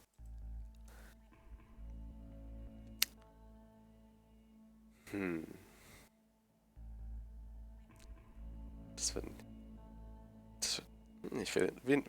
vertraut sie auf dem Schiff? You've been on the ship your whole life. Is there someone you can trust more than anyone else? An interesting question. Why do you ask? Well, it's just that every round of the deletion game requires lots of teamwork. Still don't really know who I can trust. As the newest crew member, I can help but feel like I'm at a disadvantage. I see. I guess it's only fair that I share who I trust with you. The person I trust most is Yoshiki. Growing up together, we were pretty close, and he's been like a little brother to me. I scold him all the time, but that's only because I expect more from him. Katashi and Shizuka are wild horses. I'm never 100% sure what they're up to, although I do generally think that they're kind people. Beatrix would not hesitate to throw you under the bus. Nicholas, on the other hand... Can I trust Nicholas? I'm not certain. While I admire Nicholas's loyalty to his sister, in my experience, it often leads him to be less than trustworthy. However, I don't believe he would lash out at others like Beatrix does. As long as you have his sister's best interests at heart, you should be able to rely on him. As for Vladimir and Melody, I trust them with my life. Do you trust me? Kimiko smiled at me. Jumping the gun a little, are we? We've only known each other for about 2 weeks. Guess you're right. Who do you currently trust most?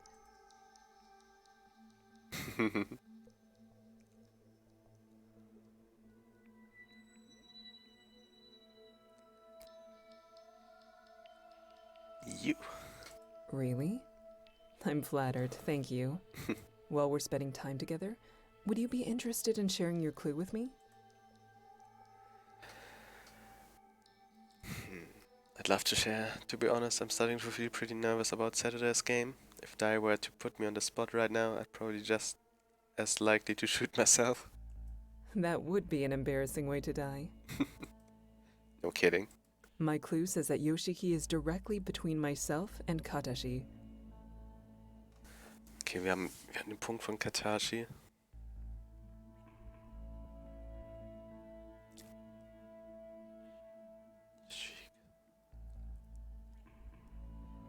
Melody in der Mitte, links davon Beatrix, rechts davon Katashi.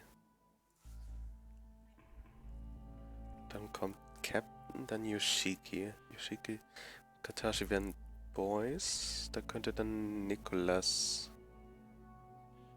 Ne, warte.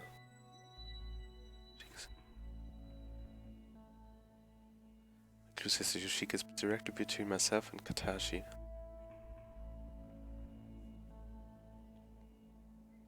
Das wird... Nee, neben Katashi.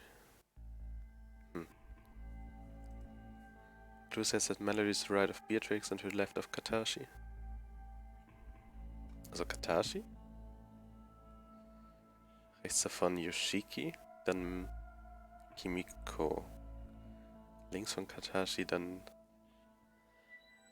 Melody und Beatrix. Thank you for sharing. It was my pleasure. I just wish I had more. How about I share a little more with you? You have more? Yes, and I'd be willing to share what I've uncovered with you. After all, you are still at a bit of a disadvantage. It would be amazing. Thank you. Shizuka is to the right of Yoshiki.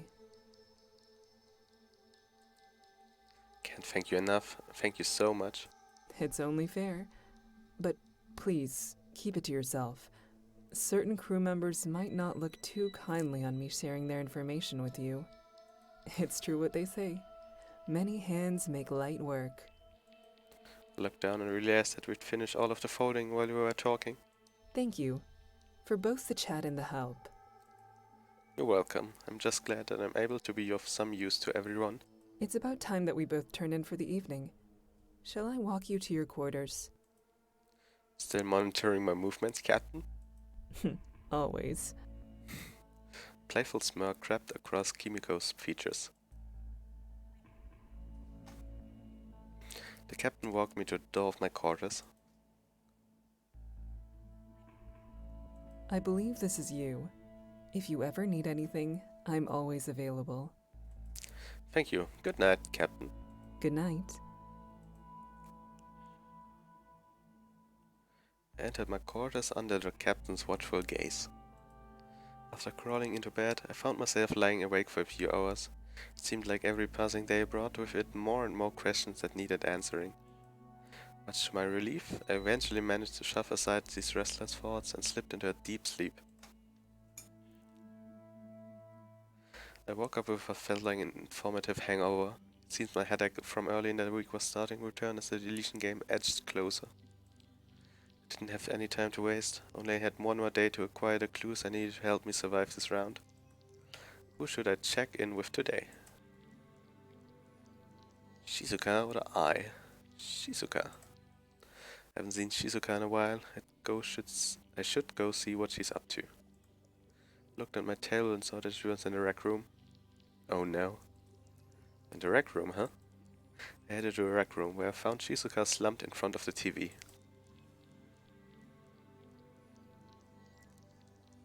Klavier, Schach, Bücher. Was könnte das auf dem Fernseher sein? Hey Shizuka. Shizuka didn't even turn to look at me. The only perceptible signs that she'd heard me was a slight tilt of her head and a vague, monosyllabic reply. Huh? Yeah, hi. I sat down next to Shizuka and had a good look at what she was playing.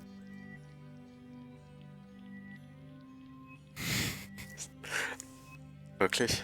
Robot Unicorn Tech? What is this? It's Unicorn's Revenge. What is Unicorn's Revenge?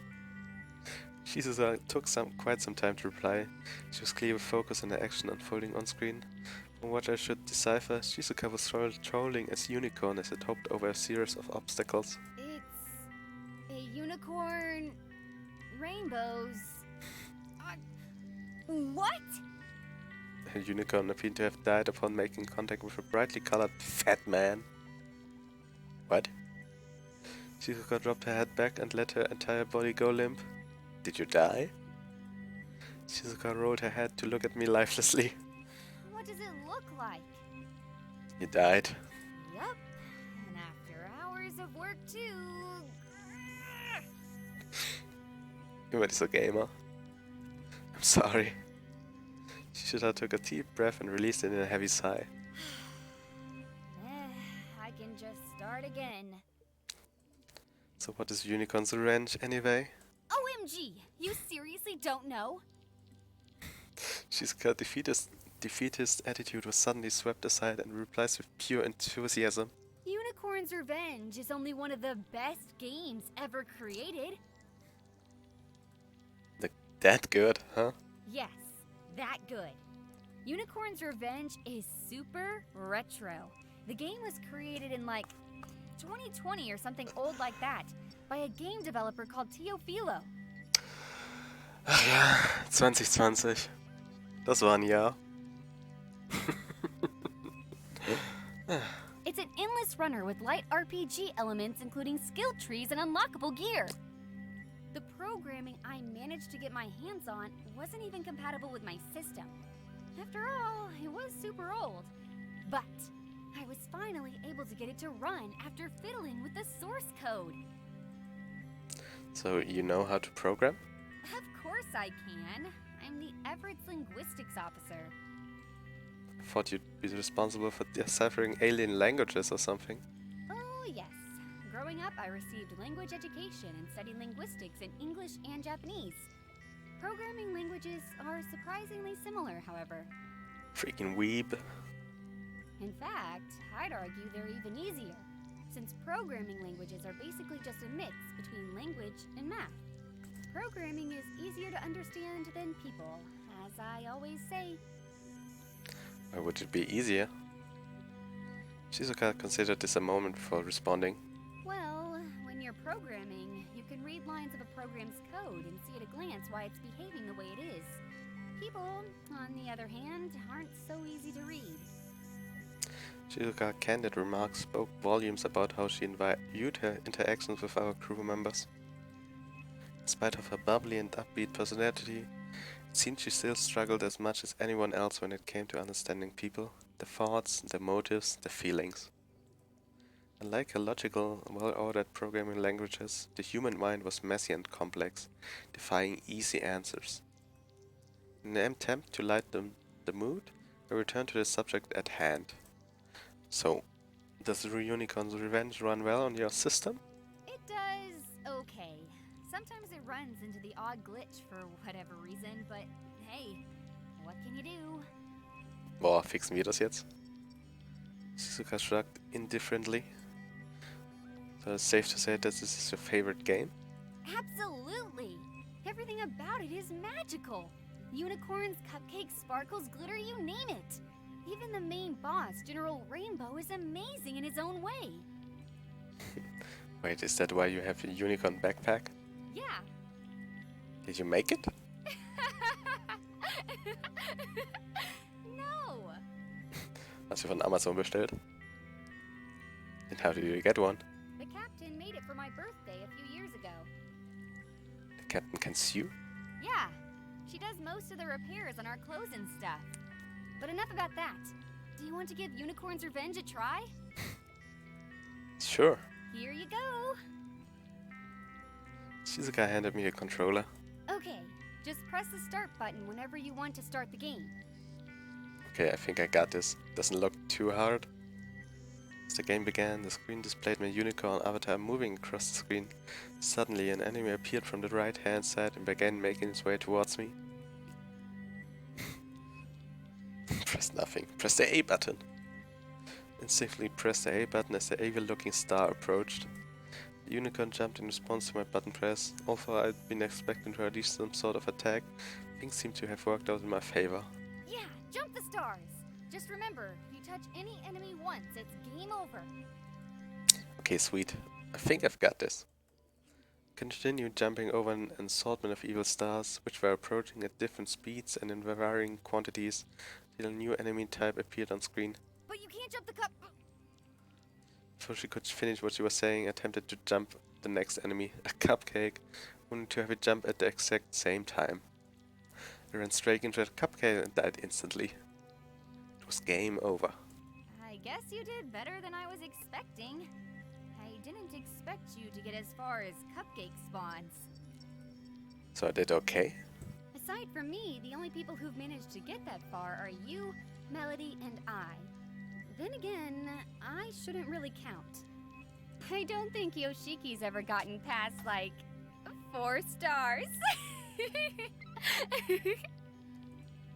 As Shizuka's laughter filled the rec room, I materialized nearby. Sorry to interrupt. Oh, hey I, what's up? The captain has requested your presence on the bridge. Okay, tell the captain I just need to finish up here and I'll be right over. Very well. I bowed and disappeared just as suddenly as she'd appeared. Work.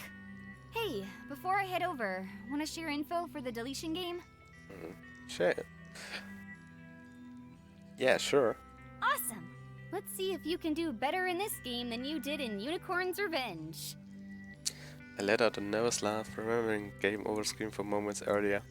So my clue says that Beatrix is 5 positions to the left of Yoshiki.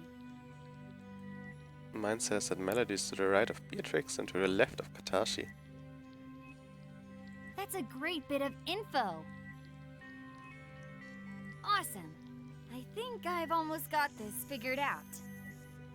Although Shizuka's life was clearly on the line, it appeared that she was still getting some enjoyment out of playing the game. Noticing the time, Shizuka began moving towards the door. Sorry, gotta run. If I don't get going, I'll never hear the end of it from the captain. See you around. Oh, one last thing before I go. Shizuka quickly unplugged the game console and handed it to me. You can borrow this. Be sure to practice so that we can play 2-player together, okay? Shizuka looked up at me with an expression of pure joy. Okay, bye-bye for real this time. With those parting words and an energetic wave, she disappeared through the rec room door. At that point, I opted to retire to my quarters for the day. I hurried back, and maybe I could even get a few rounds of Unicorn's Revenge in before I hit the hay. The third round of the deletion game came to a close tomorrow. Since I sincerely hope that my preparations over the course of the week were sufficient to ensure my survival. Stimmt, wir haben in keinem Clou wurde von uns geredet. Would have been so happy if this day had never arrived, but I knew that it was just wishful thinking on my part. Awoke with a start to the sound of Day's announcement as I piped in over the ship's intercom. Good morning, competitors! What a wonderful morning! It's already shaping up to be a great day, don't you think? This is just a friendly reminder that in a mere 8 hours, the next round of the deletion game will begin. I hope you all have your clues ready. Die over and out. Wide awake, I rolled onto my back and looked at the ceiling. It was a surreal feeling, knowing that today it might be my last day. I was no closer to finding Days at the activation code and, to be honest, I didn't even know where to look. Alright, let's take another crack at this pocket watch. I recovered the pocket watch from my bedside table and headed to the lab. I arrived to find the lab empty. I guess it made sense that Vladimir would want to spend time with Melody before tonight. I brought out a box that contained my parents' research and started sifting through it again. There had to be something of use in here. Before too long, the floor of the lab was covered in papers, but nothing in particular was jumping out of me. I decided to try booting up what appeared to be my father's tablet. Huh? The tablet's locked? Didn't know they had that function. I looked at the tablet closely. It needs a password. Wonder what my father would have used as a password. Maybe he was sentimental. I try my name. The table made an error sound. Oh, Junge. Wir sind nicht wichtig. Of course it wasn't me. He forgot to feed me after all. What about his birthday? Table made another error sound. Ugh, what could it possibly be? I appeared in the lab with me. Good morning. Oh, hey, I. My system has registered multiple attempts to access your father's tablet. Yeah, that's me. Sorry. Would you like his password? Are you allowed to give it to me? Yes. The moment a crew member passes away, their tablets become the property of the Everett. It is therefore well within regulations for me to give you access to your father's tablet. Wonderful. What is the password? Password.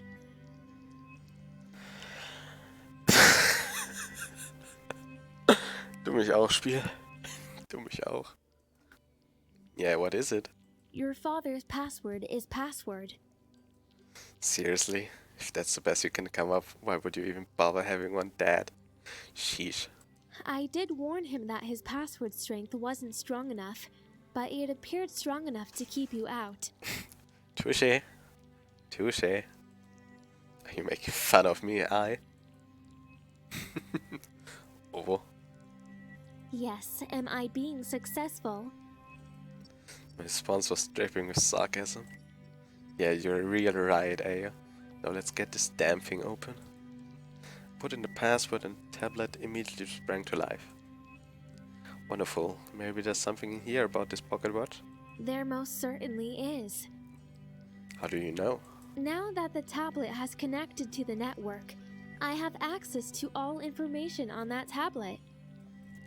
Oh, you can save me some time then. Would you mind pulling up any files related to the pocket watch? I will transfer all relevant files onto your tablet. One moment, please. Transfer is complete. I opened my tablet and confirmed that she'd already isolated and transferred the files to my tablet. Thank you so much, I. You're a lifesaver. Would have been here all day trying to locate those files without your help. My pleasure. If you would excuse me, I am being requested in the engineering bay. I was almost too involved with the tablet to say a proper goodbye to I. This information, there was so much on this watch. My parents had definitely been busy. Many worlds theory. Relocation of the human race. Hypothesis for transfer of matter between parallel universes. Oh, general theming and so, huh? Sweet science. Instead of traveling for multiple generations and taking a chance on successfully terraforming an alien planet, my parents were trying to relocate the entire human race into a different reality. Oh, Junge. And it looks like they may have gotten close. This pocket watch is supposed to be a part of this puzzle. I read more of the notes, pages and pages of notes. Alright, I think I understand. This pocket watch is a device that should allow this reality to connect with another in order to allow transfer of matter between realities. But how?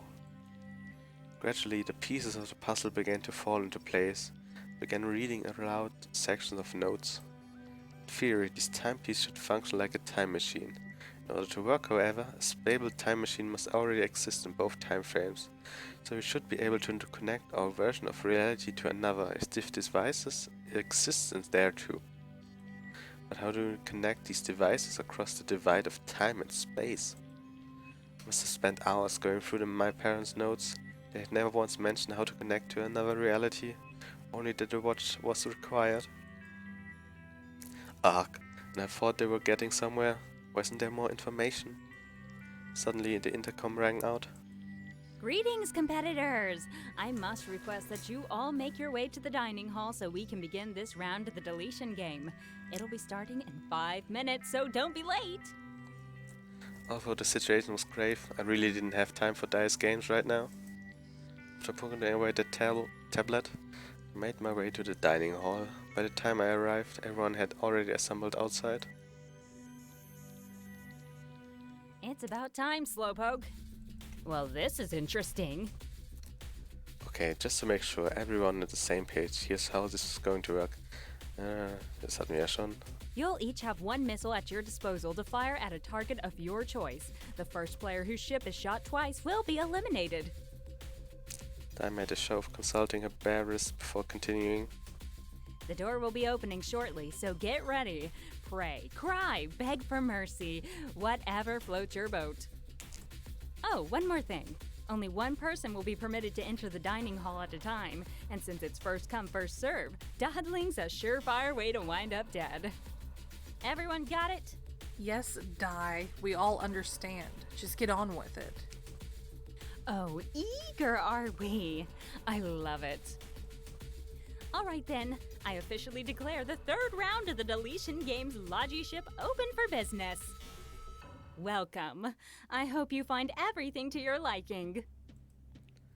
Adopting the attitude of a gracious new shop owner, Dai invited her petrified customers in with a theatrical wave of her hand. Beatrix, unfazed by Dai's little routine, was in and out before anyone else could react. She really did mean business. Waiting wasn't going to make things any easier for me at this point. I had the most information I was ever going to have, and I needed to make my selection as soon as possible. The door shut behind me as I entered the dining hall. Welcome. Please make your selection on the screen before you. Oh boy, oh boy, oh boy, oh boy. Wir gehen mit den Traditionen und nehmen die Nummer 4. Thank you for your selection, and thank you for choosing Dai's Deletion Game as your preferred population restriction method. Oh. Ich scheine wohl Boah, ich könnte mir wohl schon gucken, wen ich genommen habe. So schnell wieder raus. Please exit the room and await this round's results.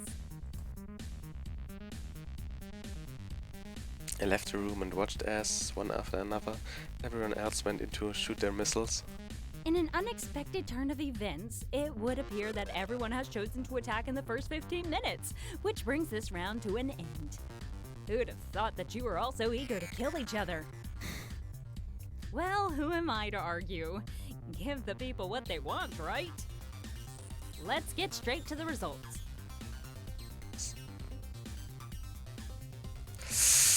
Oh, scheiße.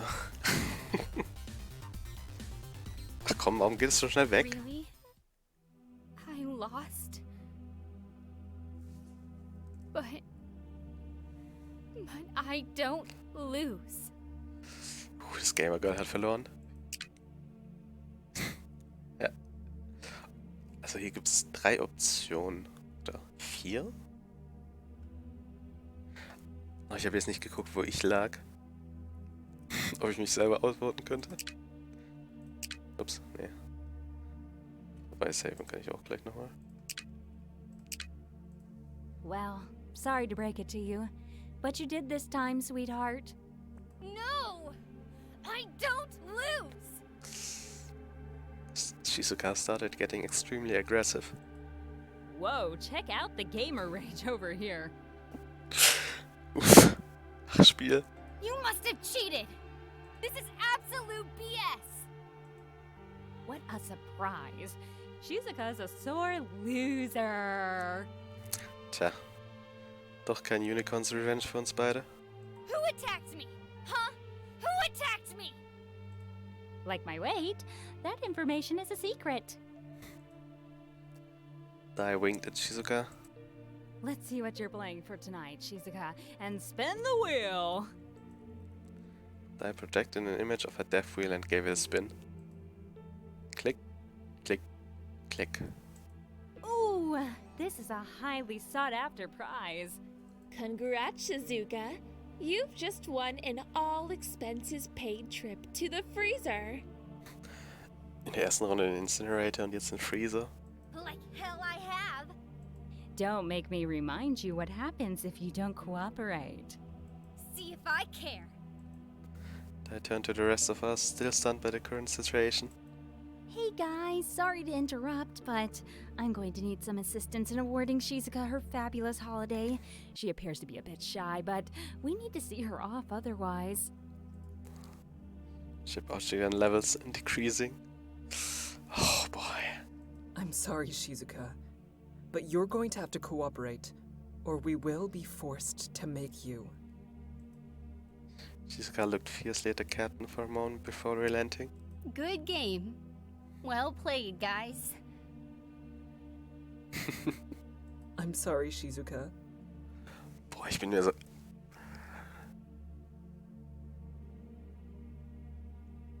Was sind da wohl die anderen 2 Tode? Melody? Vladimir? Wir?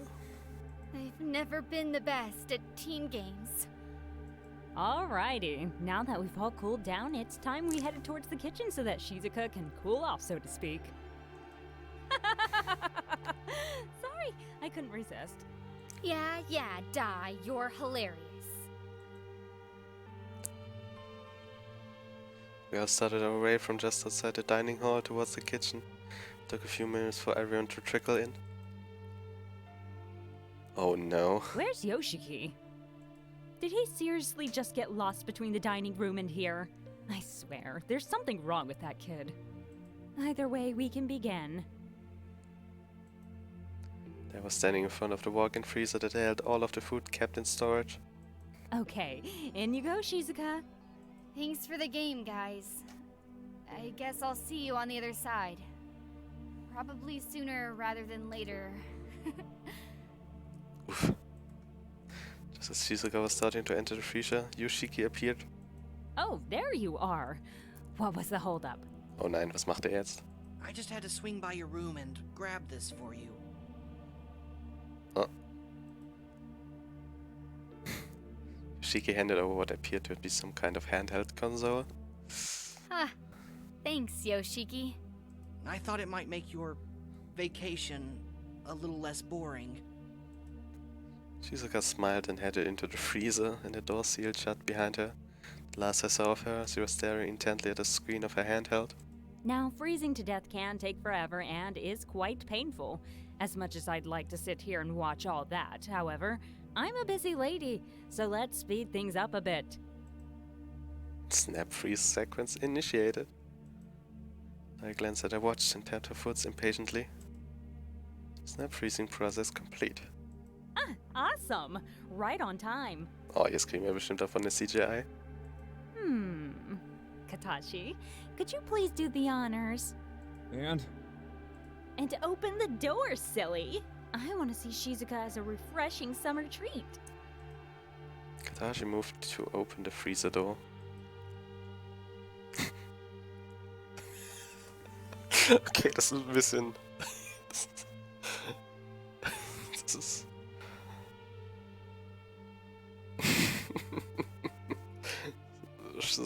Das ist anders von Runde 1.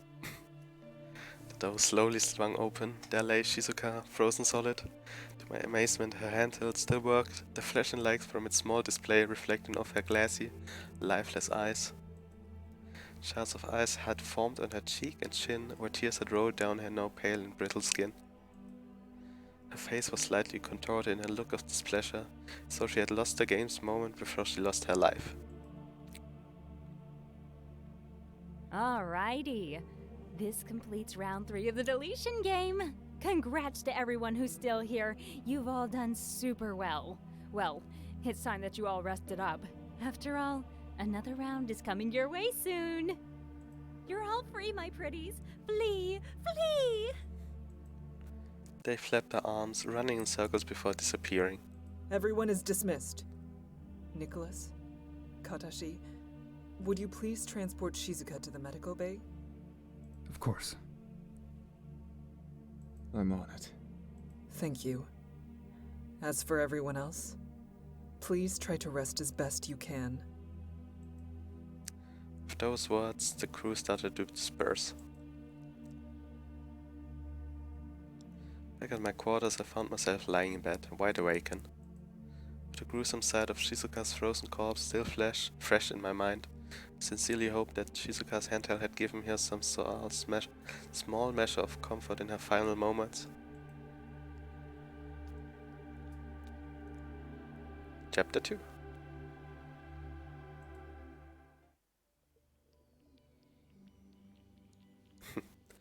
Remember feeling cold in the night, pulling my blankets tighter around me as it tossed and turned. So, das ist auch wieder ein guter Zeitpunkt, um für heute aufzuhören. So. Also, hier habe ich jetzt gespeichert. Wir sind jetzt Chapter 2. Also auf der Seite. Eine Entscheidung, 2 Entscheidungen, dann ein Ende. Okay, good. Switch to girl, switch to boy. Oh.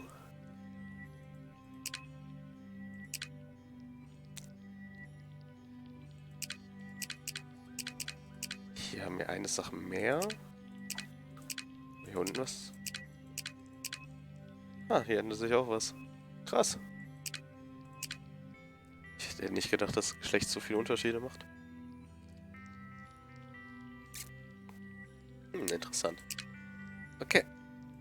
Dann würde ich mal sagen, das war's für heute. Und hoffen... Oh. Nee, das will ich nicht zeigen. Hoffentlich machen wir dann bald weiter. Ich hab Spaß. Ich hoffe, ihr habt auch Spaß. Es ist jetzt 1:44 Uhr. Gute Nacht.